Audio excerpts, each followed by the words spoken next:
आज मैं आत्मा, महात्मा और परमात्मा के बारे में कुछ शब्द बोलना चाहता हूँ। आत्मा हर जीव में होती है, लेकिन जब आत्मा को प्रोग्रेस दिया जाता है, ज्ञानी बनाया जाता है, उसको बहुत सारे ज्ञान से अवगत, सांसारिक ज्ञान, आध्यात्मिक ज्ञान, सारे ज्ञान से अगर अवगत कराया जाता है, तो अवगत होने के बाद जब वो आदमी उस ज्ञान को पचा लेते हैं और उसी ज्ञान को जान करके दुनिया वाले को वो ज्ञान को बांटते हैं, वो महात्मा कहलाता है। महात्मा मतलब मानवों में जो आत्मा है, उस आत्माओं से बहुत अपने आप को ऊपर ले जाने वाले आत्मा, वो महात्मा कहते हैं।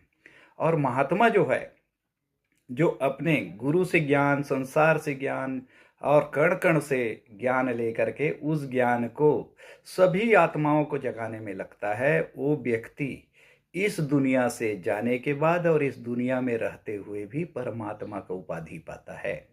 आत्मा का उपाधि रूप है, आत्मा का उपाधि रूप है महात्मा, और महात्मा का उपाधि रूप है परमपिता परमात्मा। अर्थात ये जीव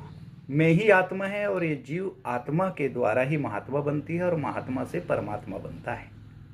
जैसे एक पर्वत का पत्थर लोहा है, लेकिन उसमें अशुद्धियां इतनी हैं कि उसमें मिट्टी के कण इतने हैं, इस कारण उसको चुंबक पकड़ नहीं पाता।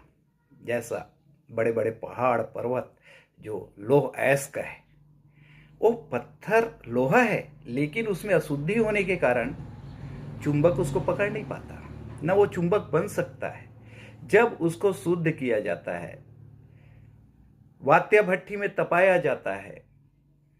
2400 अंश सेल्सियस में, तब जाकर के वो पत्थर का जो मिट्टी है अलग हो जाती है और उसमें का लोहा जो है पानी बन के बह जाते हैं। फिर उसको सांचे में ढाल करके लोहा बनाई जाती है। फिर वो लोहा को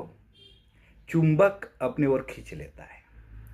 और चुंबक और लोहा को मिला के रखो, दोनों को जोड़ के रखिए, तो वो लोहा भी चुंबक बन जाता है। तो मेरे सज्जनों, मैं ये बताना चाह रहा हूँ, आत्मा जब जन्म लेती है, आए एक ही देश से उतरे एक ही घाट, हवा लगी संसार के हो गए 12 बाट। सभी आत्माएं जन्म लेती है और जन्म लेने के बाद वो आत्माएं संसार मल में मिल जाते हैं, और वो मिल जाने की वजह से उसको